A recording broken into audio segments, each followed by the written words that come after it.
You still have your wisdom teeth? Girl, you know nothing about me. Okay, first of all, these are 2 new forms of information today. You literally stole all the dental money growing up with all of your braces. I got nothing, okay? She's not wrong. My Since teeth I was are still crooked, and now yours are too, because I'm getting braces. you squandered it. Next month. You squandered it. First of all, you could get braces now if you want to. Yeah. You know what she said? She was like, well, Jeremy's already married to me, so what's the point? I was like, what is he gonna do? That's what she told me. Jeremy, if you're watching this, just so you know, she would have braces if you weren't here. No, he married these teeth. He's fine. I know it. Anyway.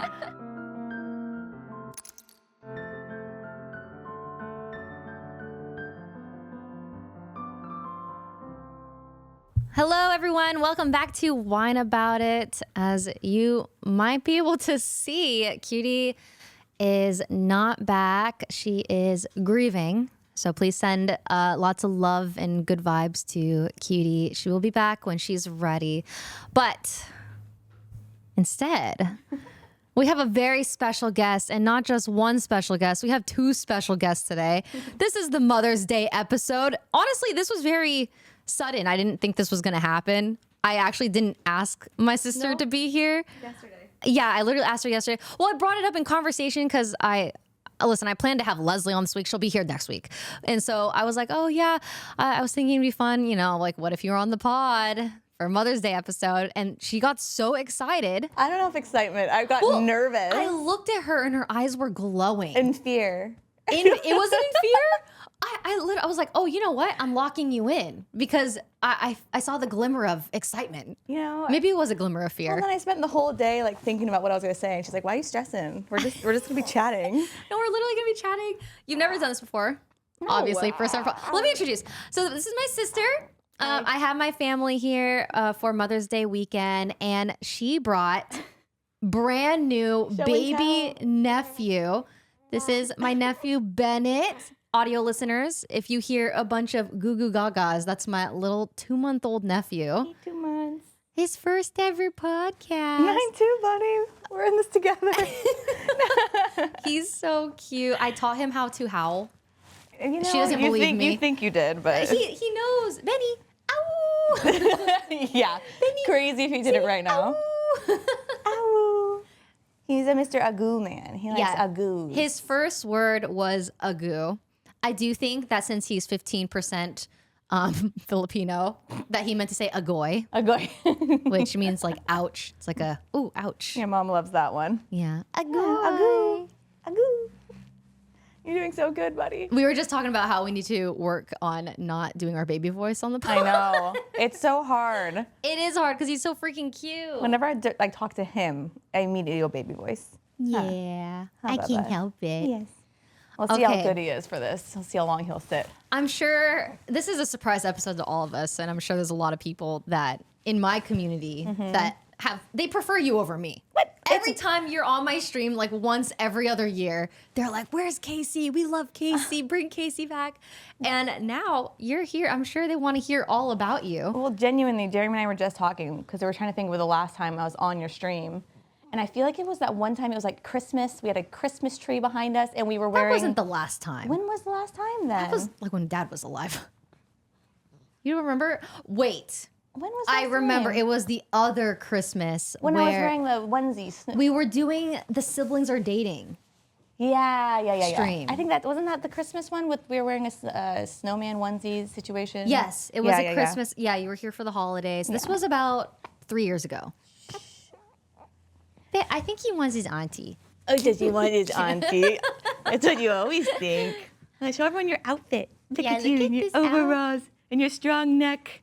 He's 2 months old and he has really good vision. Tell them what the doctor said.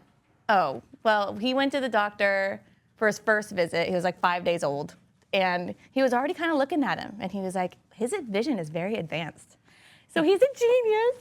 Yeah, he has really good vision. He can actually see really far. And his neck is strong.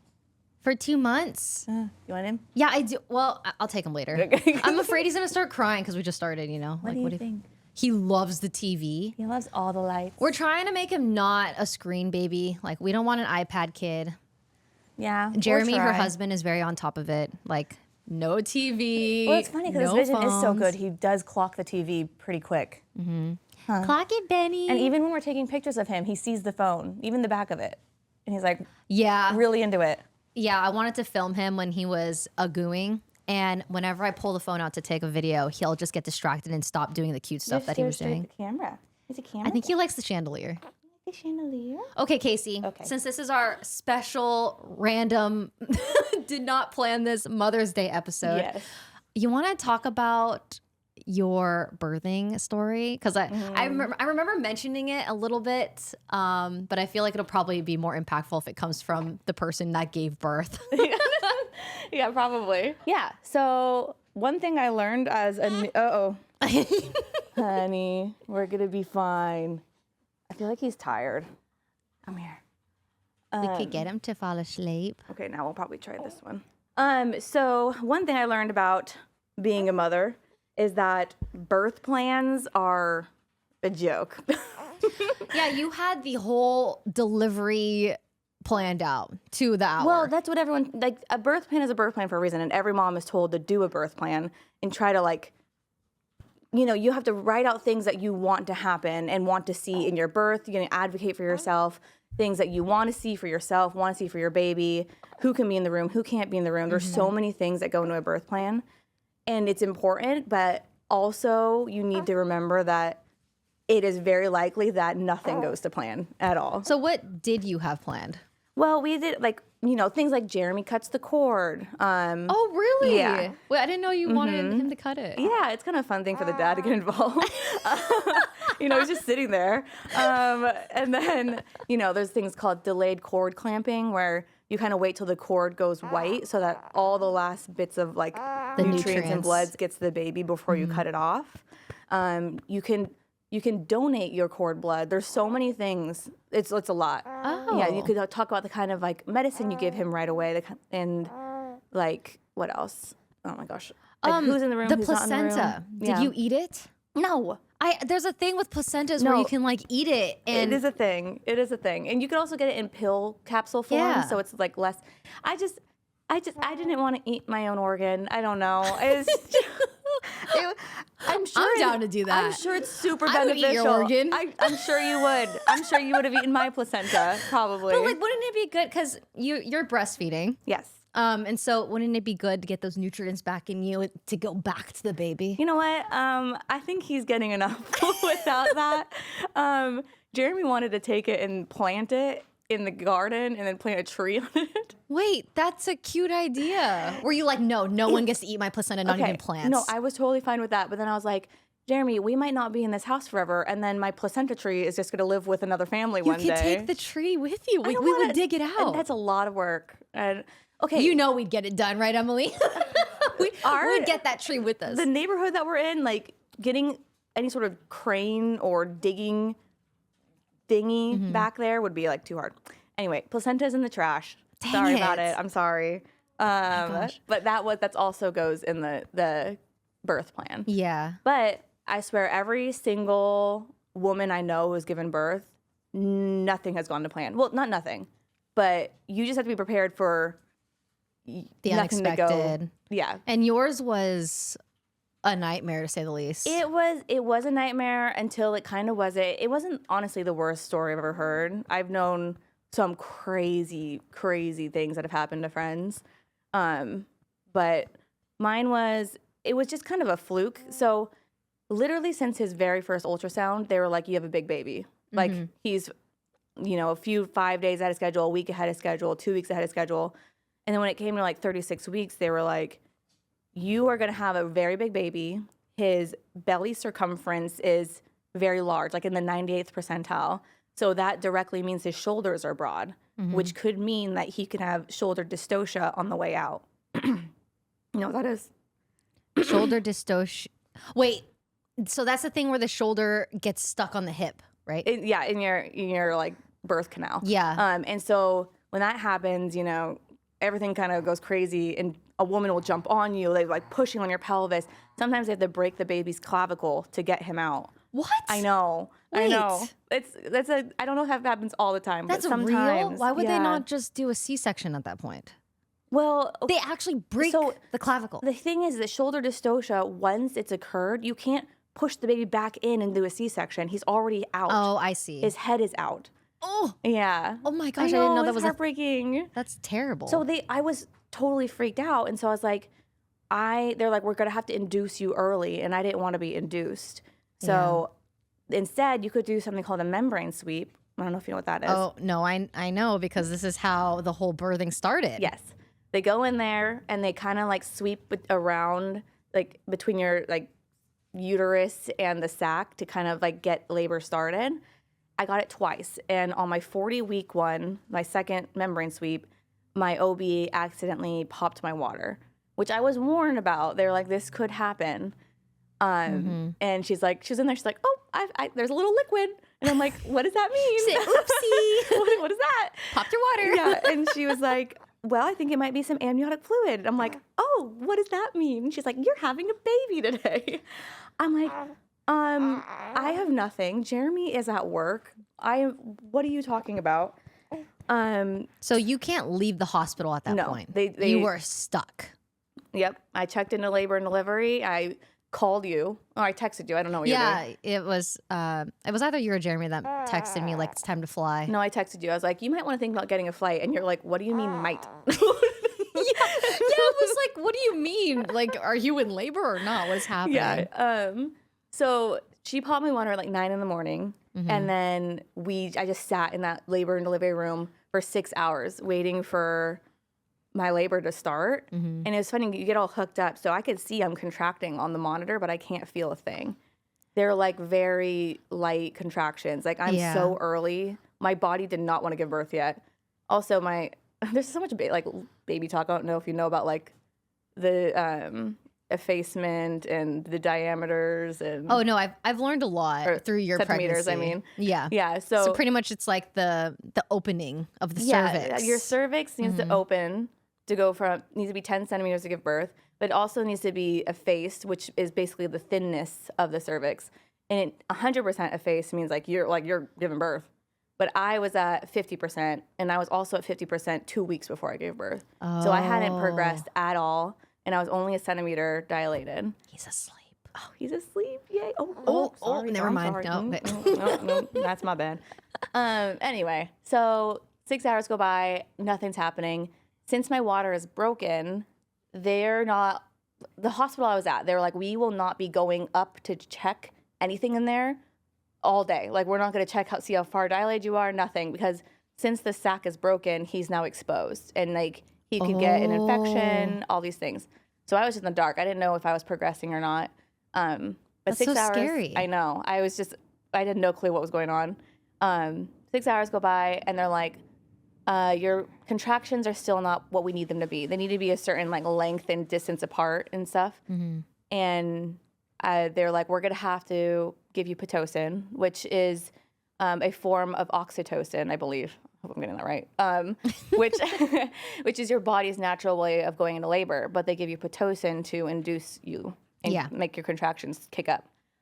So they did that, and a couple hours go by, and they're slowly starting to ramp up. And then all of a sudden, it's like, really bad. You hear Pitocin contractions are intense, and that's why I didn't want to get induced because I didn't want to have to. I heard they are painful, like really painful. Oh yeah, I mean all contractions are painful, but the thing with Pitocin is like you get dosed with it, and so I was fine until they started to get really fast, and they had to actually reduce my dose because my body there was no rest between contractions. Your body was just constantly. Yes, it's like a natural way to like go into labor. So my body was just like contract, and I had like 2 minutes to rest, contract, and it was like that for 7 hours. And we sat there, and I labored in the tub. I labored all over the place, and finally the doctor came in to check me again, and I was 5 centimeters dilated. It was 7 hours later of Pitocin contractions. I had not rested, and I wanted to attempt a natural birth. So, hey, you're okay. What's wrong? I think it's your shirt. Maybe. You might have to if I was him, I wouldn't like the texture of your shirt. Okay. Huh, Benny? We don't like the textures. Buddy, you want to look at the lights? I thought you were sleeping. He was for a moment. Should we hand you to Lola? Maybe it's poopy time. We just changed a diaper. Oh, Should Lola take him? Mama. No, I miss him. I know. I'm sorry, bud. You'd be so fussy. Bye, baby. Love you. Grandma stole the baby. Sorry. He's I know. gone. He was the real star of the show. So 7 hours go by. The doctor finally goes in there. I'm still only at a 5, but I'm exhausted. I have not rested. I've been up for like since 9. Well, I've been at the hospital since 9 a.m. And I was like, I wanted to do this without an epidural, just to see what it was like. I'm not a strong person. I know I'm not. I'm kind of a weakling. Really? I've always viewed you as extremely stubborn and hard-headed. Okay, this is a Mother's Day podcast, so we're gonna Mother's try very Day hard was not to pick on me. yesterday. We're, This episode is lit. I don't want to say it. let's see how long I can go without picking on me. Okay. I thought I could do. Well, I wanted to experience it. That was also on my birth plan. You decide like, if you want an epidural, or if you want to do it. Is it naturally is the word? I don't know if that's the word for it, but like non-medicated. Unmedicated, yeah. And so I was like, I want to try. It's my first baby. I don't know if I can handle it. But after, all those hours of Pitocin contractions and like being exhausted, and they hurt very bad. What does it feel like? I don't even know how to explain it to like. I can't even explain it because like what period cramping is. Yeah. But it's like 10 just times, not the 100 same. times worse sometimes. That's so interesting. But I just think my body wasn't ready to give birth because even after all that time, like it wasn't progressing, and I wasn't even thin, So at that time, I was like, it was like being forced. Yeah, and I was like, screw it, give me the epidural. And at that point, I'm exhausted. I'm like sweaty, and we get the epidural, and it's euphoric. It's so nice. Oh, it was. Wait, so you had a great experience because I've seen horror stories about other women having a horrible time with getting the epidural. Yes, and I was very sure to pick.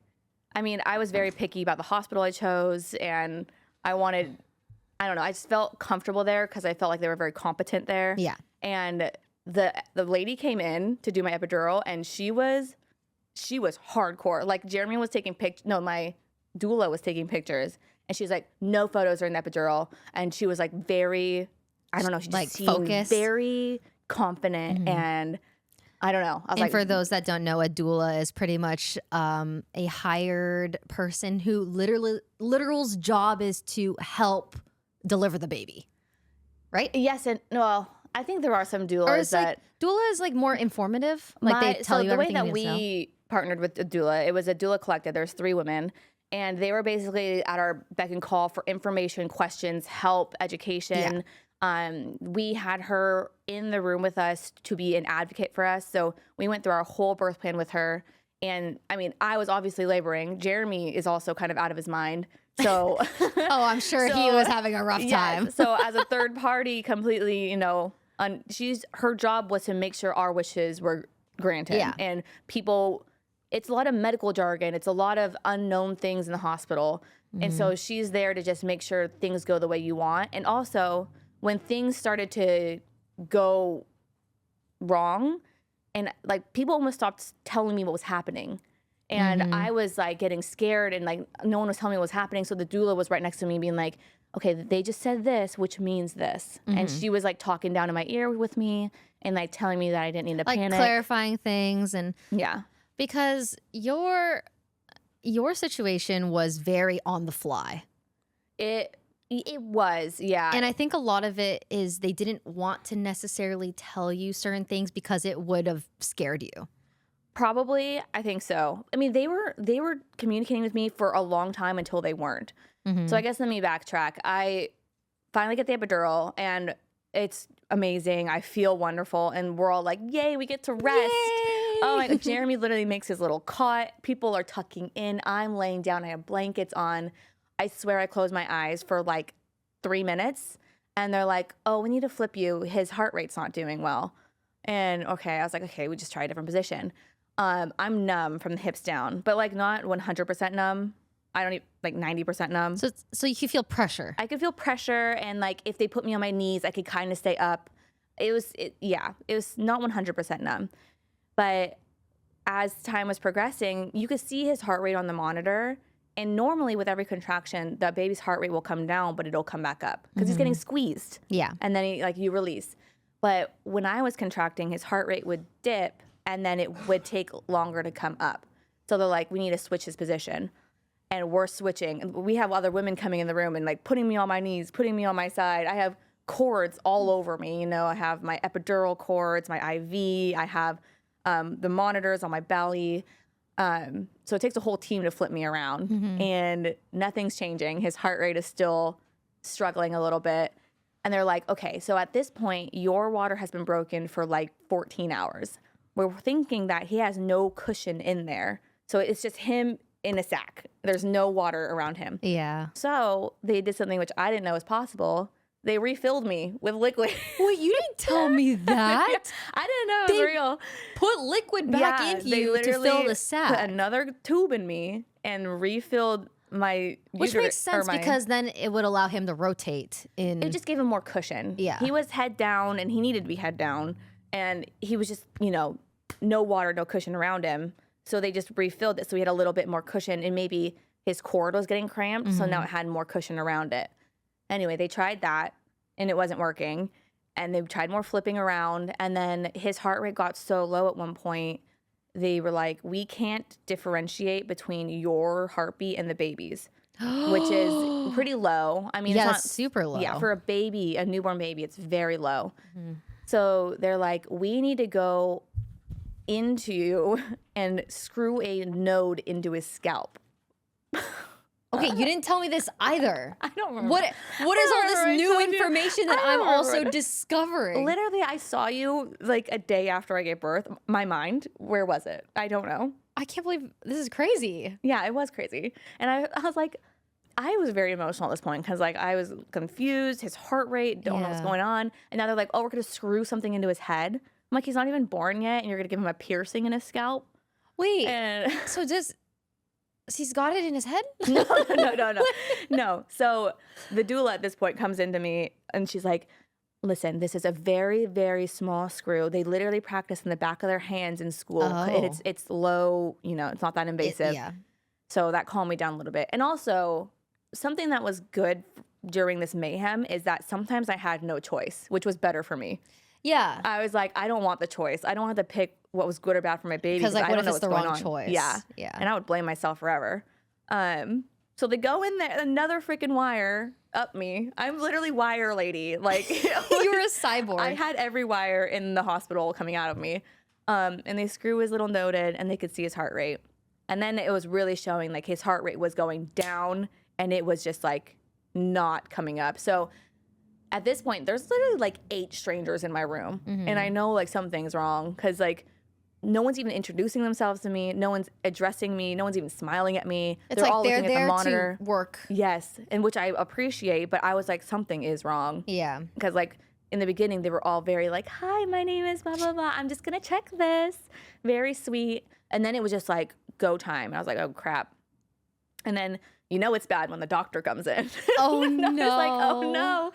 So the doctor comes in and she's like, we need to start thinking about getting you to the OR. And I did not want to have a C-section. There's obviously nothing wrong with a C-section, but it makes things slightly more difficult for the next births after. Yeah, because you want more than one child. Yeah, I would like another sibling for him. But, you know, this day and age, C-sections are very well-versed. It's a very common surgery. So, but for me, I literally hadn't even gotten my wisdom teeth out. I've never had a surgery. You still have your wisdom teeth? Girl, you know nothing about me. Okay, first of all, these are 2 new forms of information today. You literally stole all the dental money growing up with all of your braces. I got nothing, okay? She's not wrong. My Since teeth I was are still crooked, and now yours are too because I'm getting braces. You squandered it. Next month. You squandered it. First of all, you could get braces now if you want to. Yeah. Yes. And then you know what she said? She was like, well, Jeremy's already married to me, so what's the point? I was like, what is he going to do? That's what she told me. He Jeremy, if you're married watching these this, just so you know, she would have braces if you weren't here. No, he married these teeth. He's fine. I know. Anyway. So yeah, I was freaking out because I'd never had general anesthesia or even like localized anesthesia. I've never had a surgery, nothing. So I'm just freaking out. And I'm my brain can go down worst case scenarios. And I'm like, I'm never going to wake up from this. I'm going to die. I'm going to bleed out. No, being things. Put under is awesome. I'm a big Grey's Anatomy fan. I love being put down. Like, I've watched too much Grey's Anatomy. I've seen too many deaths. It is crazy that you've never had a surgery like that and you've watched all of Grey's Anatomy. I love Grey's Anatomy. Yeah. I told you I stopped on season 4. You have to keep going. I heard season 6 is where it actually gets exciting again. I'm not telling you anything. Okay. It's fine. good. Anyway, the lady's like, we got to think about going to the OR. And I'm like, well, you didn't really tell me I'm getting a chance or an opinion here. Yeah. So you say yes. they make me sign things like then. And I'm like, what? You signed papers? The doula was right there. And she was like explaining everything. And Jeremy is also like more sane than I am. So, By this time, Jeremy has arrived. Oh my God. Yeah. He's been there for like ever. Okay. Because like I said, when my water broke, I was sitting in the labor delivery room for 6 hours. Yeah. By that time, he was able to come in that time. So the second I'm signed and we're like, okay, approved, now it's Grey's Anatomy. And did you read it? No, I don't know. It's fine. But like, it probably said something crazy like, if something bad happens, you can't sue us or probably. That's insane. Oh but my God. Like genuinely, your baby's heart rate is not well. Are you gonna read 10 documents? I don't read anything. Exactly. Yeah. Terms and conditions? No. Let's just go. So you're wheeled out. It was literally Grey's Anatomy. I was living in Grey's Anatomy. They were running. There were women on all sides of my gurney. They fling the doors open. They whisk Jeremy away. I don't even know where he goes. He doesn't even say bye. He's just gone. And they're running me down hallways. They're like, open the doors. And they're skidding me around corners. I'm like, wait, sprinting. Crazy. So it was emergent at this point. It was an emergency. What I forgot to say, and this is important, before I even like signed anything, they're like, we're going to give you medicine to stop your contractions. It's your contractions that are causing this heart rate dip. Yeah. So anyway, that was important. But they sprint me to the OR. Doors fly open. I can't even tell you how bright an OR is. I was blinded because the labor and delivery room is so calm and dim and dark. And then the OR is like, like lights everywhere. And they like lift me onto the table. You've risen at this to point, the surgery room. Yes. At this point, I'm buck naked besides a bra. I've been buck naked for probably 12 hours straight. And at some point, and how many people are in the room? Oh, I don't even know at this point. I mean, they've seen it all. They've seen it all. And they've also, seen the insides of everyone. I will tell you, when you are laboring, you give absolutely zero craps. Yeah. I don't know. Do you curse on this? You just said zero craps. Do you curse on your podcast? Yes. Oh my God. You've seen the episodes before. You've seen Cutie. She's always swearing. Okay. Not me though. Anyway, Miss Perfect. Never before. I've never Perfect. before said one bad word ever. Anyways, so you're flying. Yeah, I was lifted. You're lifted. Naked. Buck naked. And That I've been has to be naked for free. a while. When I was laboring, they're like, do you want us to drape your blanket over you? And I was like, no, I don't care. Like, I was just contracting like crazy. Anyway, so I'm lifted. And then there's this new woman in my face, the anesthesiologist. And she is trying so hard to be sweet. And I appreciated it, but I also was like, you're babying me a little. She's like, hi, you're doing so good. Now here's what's gonna happen. Like very kind and in like right here in my face. And I was like, woman, I'm about to be sliced open. I need to be like. So you knew you were having a C-section at that point. Kinda. That was the way things were going. Yeah. We get there and then the doctor comes around and she's like, okay, take a breath. Now you can hear, like listen to his heart rate. You can hear it over the monitor. It's strong and stable. The medicine we gave you stopped your contractions and he has leveled out. So we can breathe for a second. So that at this point, it's no longer emergent, which is nice. So in the OR is when we finally have the C-section talk. And the doctor, they have to tell you everything that could possibly go wrong and like what's going to happen. And at this point, she has to ask, how many kids are you planning to have? I'm like, what do you... That's a crazy question to ask. It is. Like in the moment. I was already like so emotional. I'm pumped full of fluids. I'm swollen to the dickens. And she's like, what do you want for the rest of your life and your future? How many kids are you planning to have? And I'm You're like, lady, I'm just trying to see tomorrow. yeah, lady, I just want one kid at this point. Yeah. And she's like, we just have to know because you need to know because, C-sections make it harder and it might not be possible to have 5, 6, whatever kids. We're like, we don't know. We could have 1, we could have 4. That's a later problem. Yeah. You're like, just get this baby healthy at now. Yes, we could discuss this later. And she was like, okay, so since his heart rate is steadied out, we can choose to go back to the labor and delivery room and try labor again. But it's very possible that in 1 hour, you're going to be right back here doing a C-section. I am gassed at this point, and I'm crying. And I just look at Jeremy. I was like, I can't choose. And he's like, it doesn't sound like we have a choice. Like, we're probably going to end up back here. Let's just do the C-section. I think you made the right choice. And yeah, I think so too. Because tell them why you had to have a C-section. Yes. So we approve. And literally, again, the second we approve the C-section, the whole room bursts into action. Yeah. And people are running around. The drape is going up because I don't want to see. It's blocking my vision. And they're doing C-section. I'm like looking at this anesthesiologist lady and I'm like, am I going to be numb? Am I going to be numb? I don't want to feel any pain. And she's like, you're fine, you're fine. And then someone on the other side of the curtain goes, Casey, how you doing? And I'm like, I'm okay. And the lady goes, so when she asked you if you were okay, she pinched the crap out of you and you didn't. Oh, really? Wait, that's a fun test. Yeah, so you didn't feel that you are numb. I thought you were going to say, while she was asking if you're okay, we already cut you open. The baby's out. Hello. Surprise. You're a mother. No. So they're testing to see how numb I was and I didn't feel anything. Wow. But you do still feel pressure. It's a very weird sensation. Yeah. And then another thing that I don't think anyone I know has experienced before, but the big lights over the operating table are flat and shiny. Yeah. You know what's flat and shiny and what happens? It's a reflection. And you know what I saw?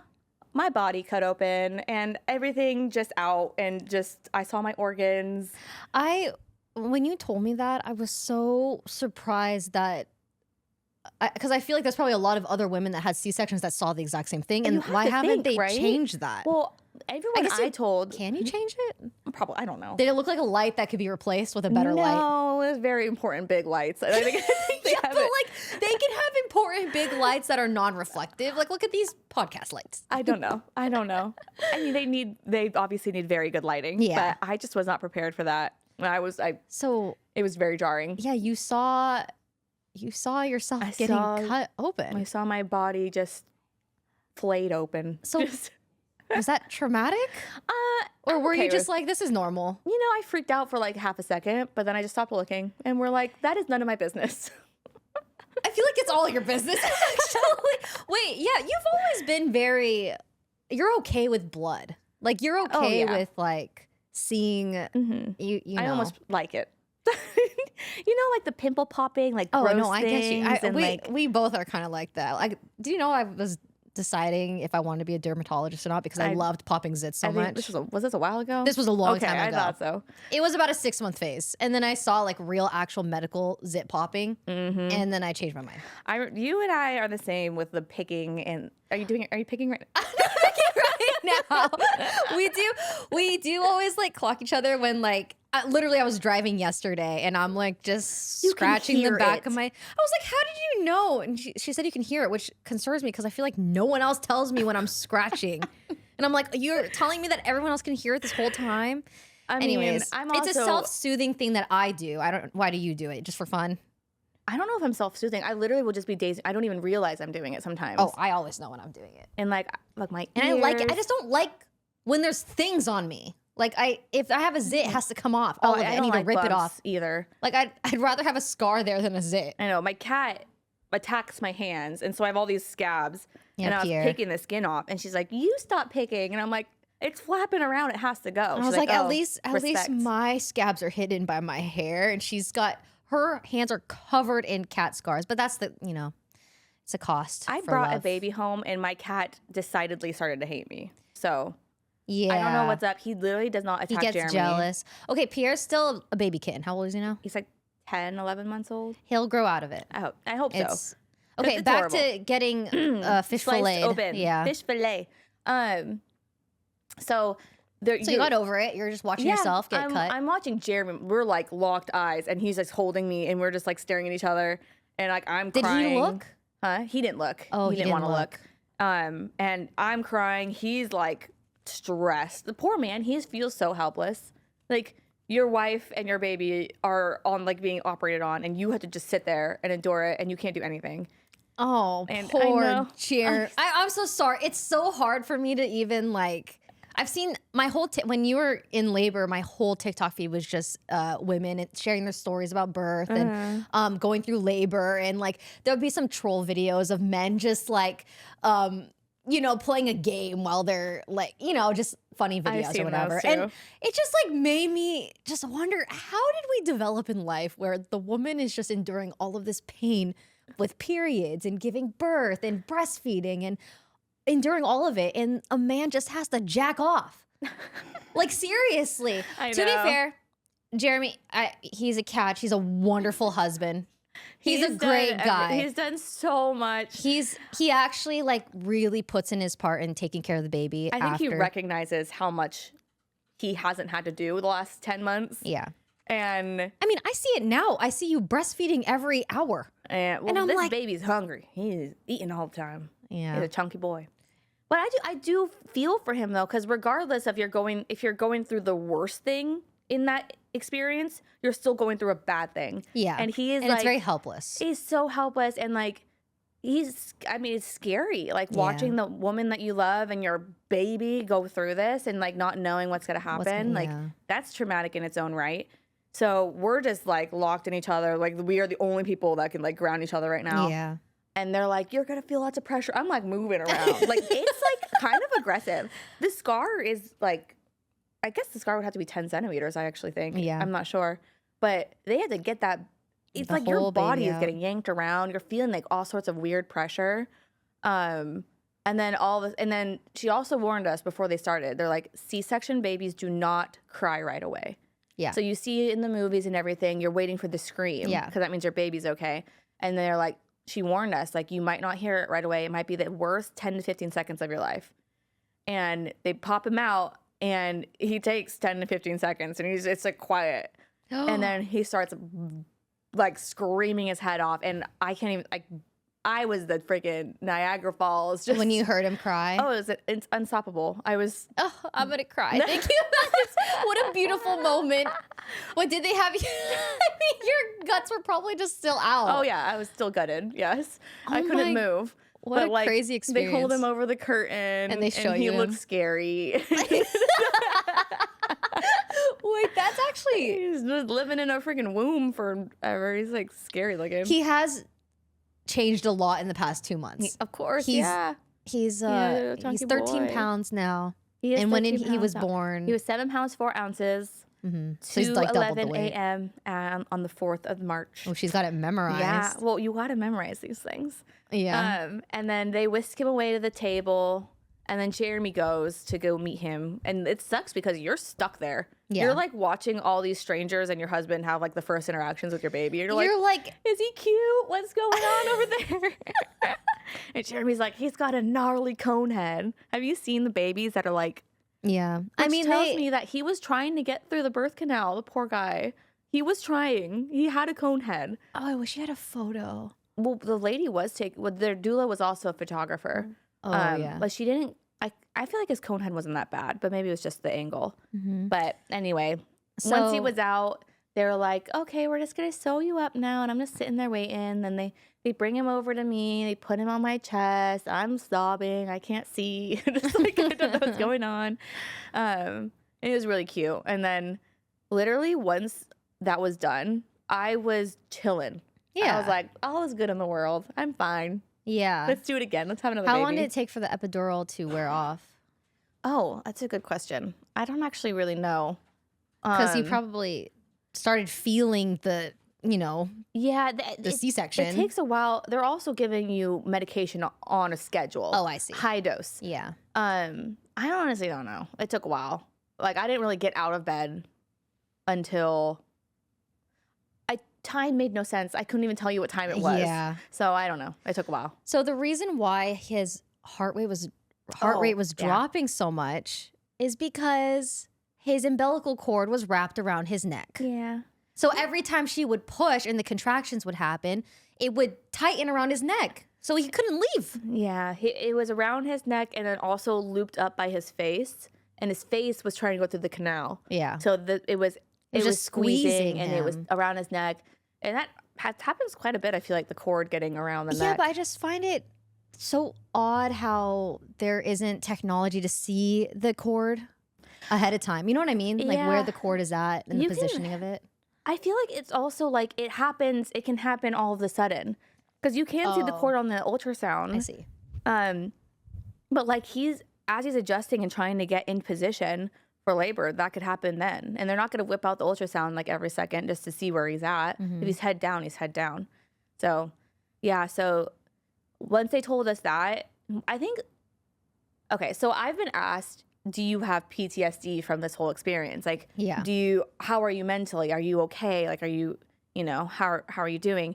And I think because every single decision that we had to make up until him being out was the correct one. Like it was the correct one to like get the epidural. It was the correct one to take the medication to stop my C-section or my you made the right contractions. choices along the way. Yes, the C-section was the correct. So knowing that there was no other choice, I'm totally at peace with it. And like he's fine, I'm fine. He's healthy. Yeah, he's chilling. He's chilling now. You did it. Yeah. And so I was, he's out and I was totally fine. And literally I was like, the funniest part is we get wheeled into this tiny like temporary recovery room and they do all the measurements, the weight, all that stuff. And everyone's in a good mood. We're all talking and Jeremy's just, he doesn't always think things through when he speaks. And he starts talking about our next baby. and Did that just like irk you? No, I was laughing. Oh. It was all women in the room. Yeah. And my doula goes, Jeremy, we don't talk about the next baby while we just get out of the OR for the first baby. And the whole room starts laughing at him. Funny. And he was a good sport about it. It was pretty funny. That's so funny. Yeah. Oh, bless Jeremy. But genuinely, we were all like, all the worries were gone. We're like, let's have another kid. I'm ready. Let's go. Wow, you're a trooper. Yeah, I feel like I don't ever remember you having a big surgery other than the fact that you broke your same arm 3 times. I think it was twice. Right, Mom? You sprained it once. And I have a big scar. Show them your scar. Which arm? Other arm. Do you know which arm? How did you know? Because I see it all the time. See, I don't see it all the time. Yeah. That's valid. Well, there's this one. You see it? Yeah, it's gnarly. And there's a little dot one right there, too. I thought you broke it twice and then sprained it. Well, I think I broke it once and then I was playing in the dirt and crap or something and it got infected or something and then they had to go in there and clean it out. Oh. And that's why I have the scars. Oh, maybe that's why. Oh, is that a trampoline? She broke it on the trampoline, right? And then there was the other time on the fireplace where I was playing on the rocking chair and I fell. Yeah. Yeah. Oh, man. Yeah. Good times. Oh, he is going to be, like, Jeremy had like 10 different stitches by the time he was probably 10 years old.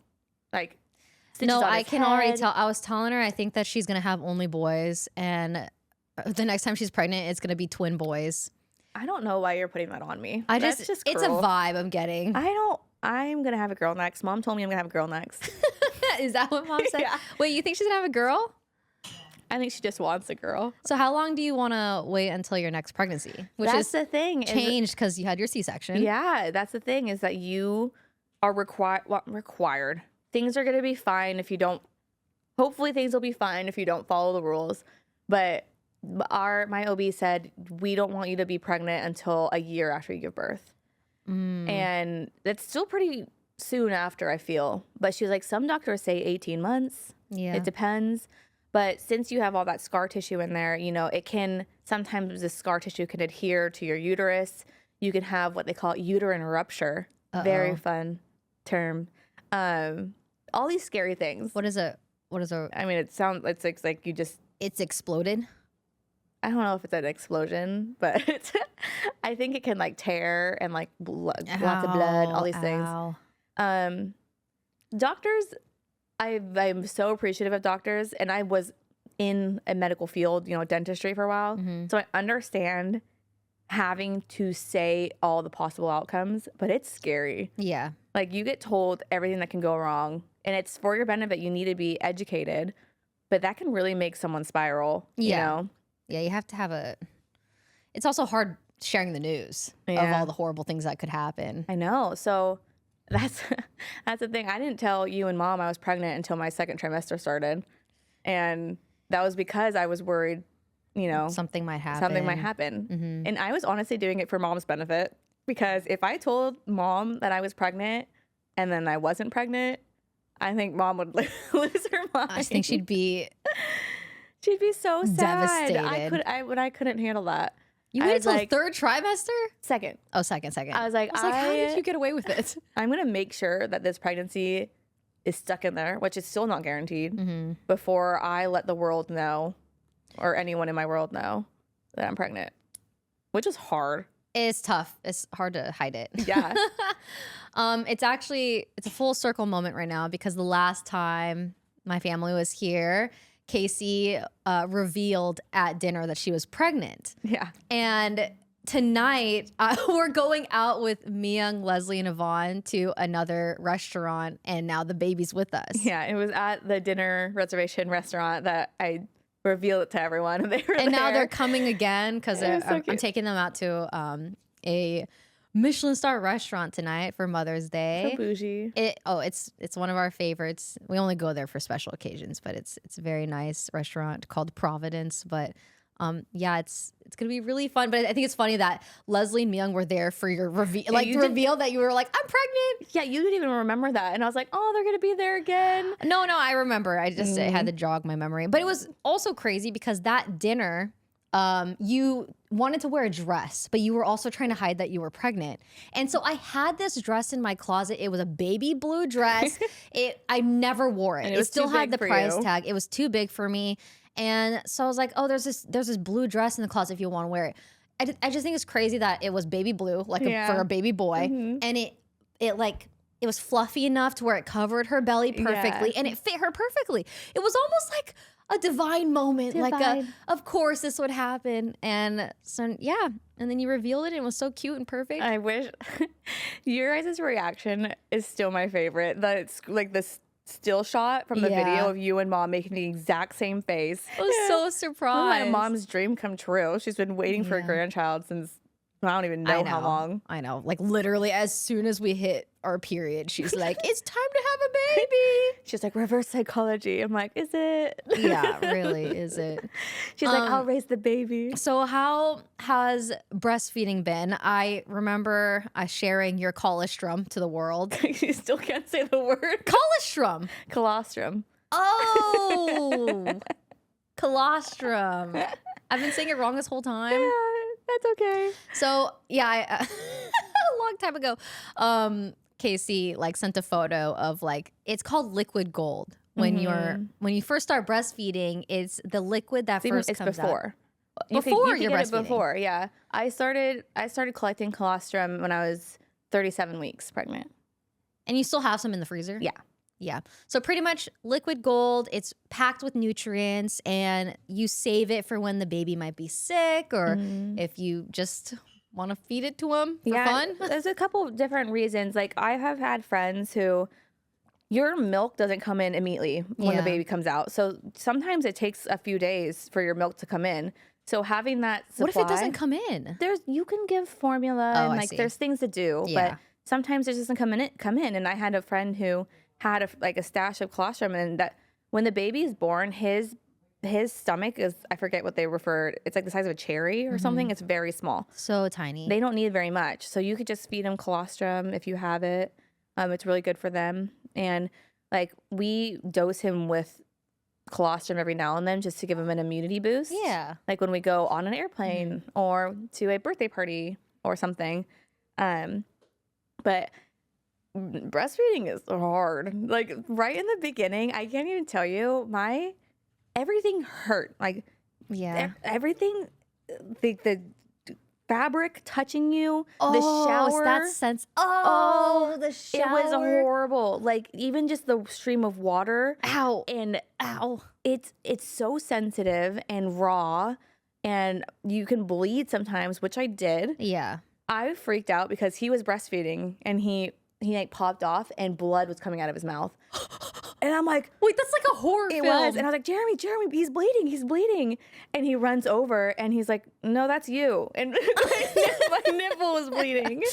Wait. I was like, oh my God. So is it possible for a baby to rip off a nipple? Well, he doesn't have teeth yet. I know, but like, I don't Probably. know. I mean, I'm sure nipples are meant to be durable.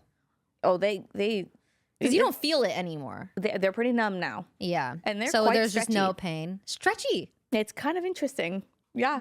He will he will latch on and then he'll like maintain his suction and go and like pop off.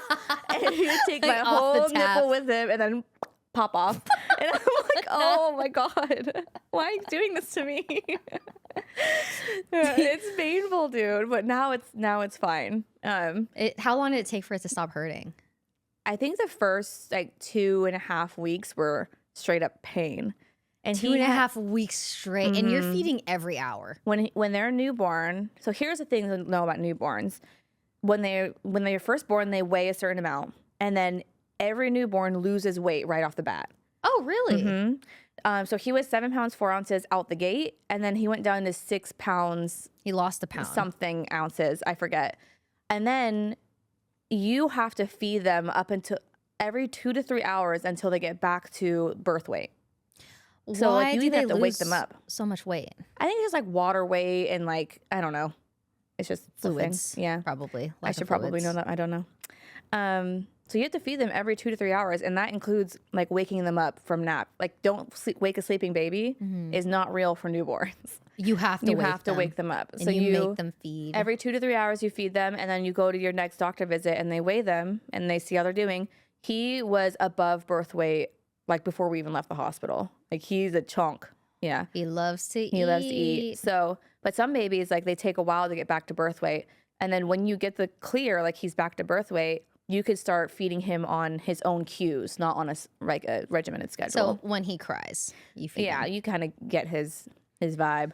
So But- your trip here was his first flight. Yeah. Auntie Ray How put him in was first it? class. I mean, oh my gosh, I can't even imagine. I'm actually surprised you guys wanted to fly so soon. Oh, I was freaking out, but Jeremy is the opposite me. He's literally as opposite of me as probably you can get. Jeremy, honestly, I don't know where you'd be without him. Oh my God. Can you give me some credit? He's introduced you to so many foods. The way that you and Mom side with Jeremy on We love everything, Jeremy. We love Jeremy. They literally choose him over me. No, that's not true. Oh, I would literally sacrifice him in a heartbeat for you. anytime. Just so you know, Jeremy, we love you, but not that much. It'd be nice to tell me that every now and then, because most of the time it's like I pick at Jeremy and I tease him and like argue with him, and then I'll be like, Casey, you that's and the Mom- mother of my nephew, or the father of my nephew, please. Yeah, you and Mom are like, don't tease him, don't say that to him, don't be crazy. I'm like, excuse me? What? Who's on my side here? They literally choose him over me, but he genuinely Jeremy's is. a victim. I am not. I'm just kidding. Don't kill me. You're not a victim either, okay? Relax. I'm not a victim. Yeah. Please don't hurt me. Oh my God.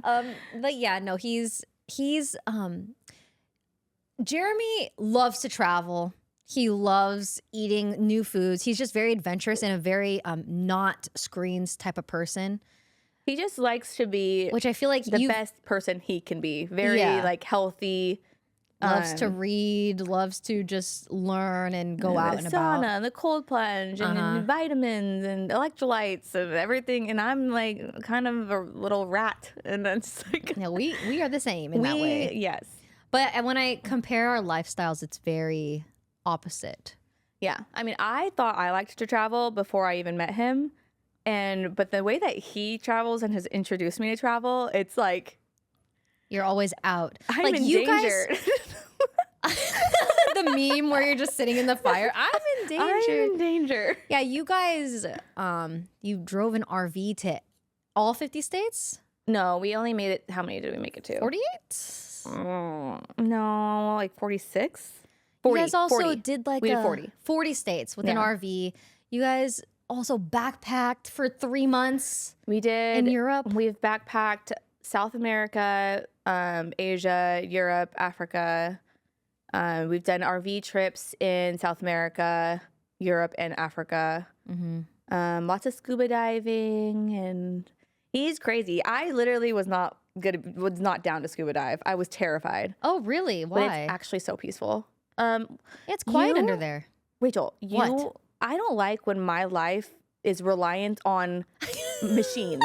Like cords. I will never bungee jump. I will not put my life in the hands of a cord. I will, like, your life is in the hands of your oxygen Like, you wouldn't tank. go skydiving. No. Yeah. I did go paragliding. That was terrifying. Hated it.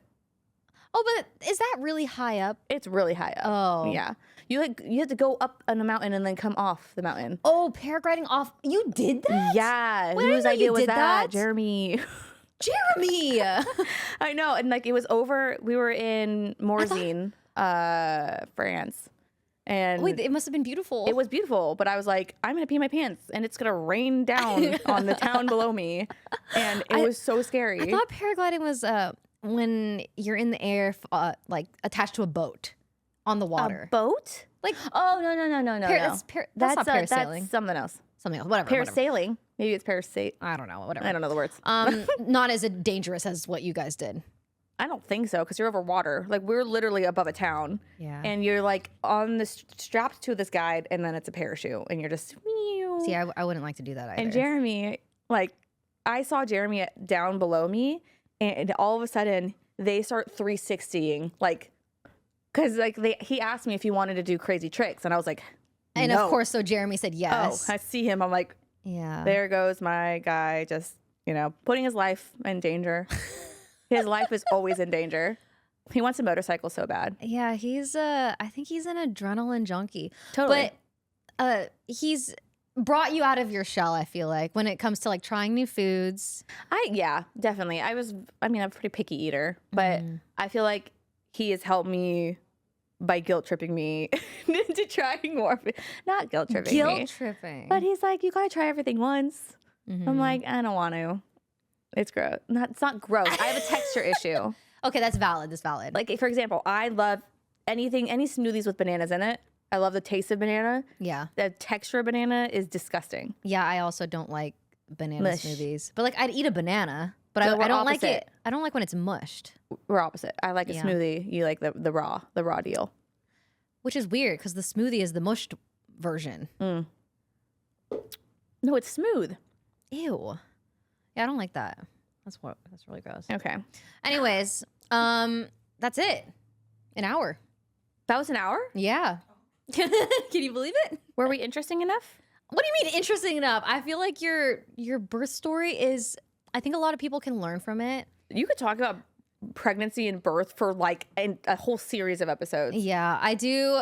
I was thinking, I was like, wow, we're really talking only about your experience with having birth. And I was like, I feel like there's a lot of people that want to hear about our childhood together. Oh, yeah. How much we hated each other, but then we grew to love scissors? each other. Yup. And Stabbing the door. Screwdriver. Yeah, and then when we got in a fight and mom bonked our heads together And she started on crying. accident, she started crying because she felt so guilty. Yep. And then, I don't know, just, we can save that for the Patreon. Ooh. We still have another hour. Okay. So Yeah. many things. Yeah, there's lots to talk about. Thank you guys for watching. Thanks for supporting Wine About It. And I would have my sister shout herself out, but she doesn't do social media. Well, you've tried so many times. I've tried. It was like, dude, people love you. It would be so fun if you like streamed or even posted more of your travel. I don't even want to hear it from you because I literally sent you videos to She make me did. a video, and you never did. Yeah. I don't think Jeremy's not about it. He's a very off. He was so into it. He would want to do a family loved channel. it. So no, what he wants to be Anthony Bourdain. He could. He's obsessed with Anthony Bourdain, and he wishes he could he was trying to be like Anthony Bourdain style footage, just like what he's eating, where the culture we're in. He loved it. Oh my gosh. I guess it's not too late. We can edit it now. Okay, you still have the footage, I think. I think it's a matter of finding where the footage is now. True. And figuring it out. Mom, you want to say goodbye to the people? Yeah, you want to say goodbye? Can I see Benni? Is he sleeping? He's sleeping. He's sleeping, baby. I want to say my baby. Oh. Oh my goodness. Oh my god. Goodbye. The microphone is He's covering his face. Oh. He's so cute. And Auntie waking you up? Yeah. No. He's like, what the heck? Good morning. Good morning. Hi. Oh, yes. Look at. He's confused. He was just sleeping. Oh, he's so cute. We're gonna play so many games. You said no screen time. What the heck? Well, not yet. Flip-flopping. Not yet. He can only have like a little bit. Oh, he's doing. Oh, the double chin. Look at the stretch. Oh, so cute. Wow. All right. We will continue this conversation on the Patreon episode. Thank you guys so much for watching. And QT and I appreciate it. Casey, thank you for joining us. This was such a lovely surprise. You're welcome. Happy Mother's Day to all of the mothers that may be watching, and we will see you guys on Patreon. Bye.